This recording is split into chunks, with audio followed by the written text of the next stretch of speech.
Are you ready to start using the Brightspace app for school, but not sure where to begin?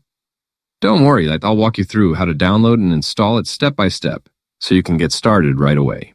First, unlock your iPhone and open the App Store. Once you're there, tap on the Search tab at the bottom of the screen. In the search bar, type Brightspace, and you should see Brightspace Pulse appear in the results. Go ahead and tap on it. On the app page, tap the Get button. If your phone asks, confirm the download by using Face ID, Touch ID, or by entering your Apple ID password. Now wait a few moments while the app downloads and installs. You'll see the progress circle fill up. Once it's finished, just tap Open and the Brightspace app will launch, ready for you to sign in with your school account. And that's all it takes. You've successfully downloaded Brightspace to your phone. If you'd like to explore more tools that can make studying easier, I've got another tutorial lined up for you. Just click the video on your screen now to check it out. Thanks for watching.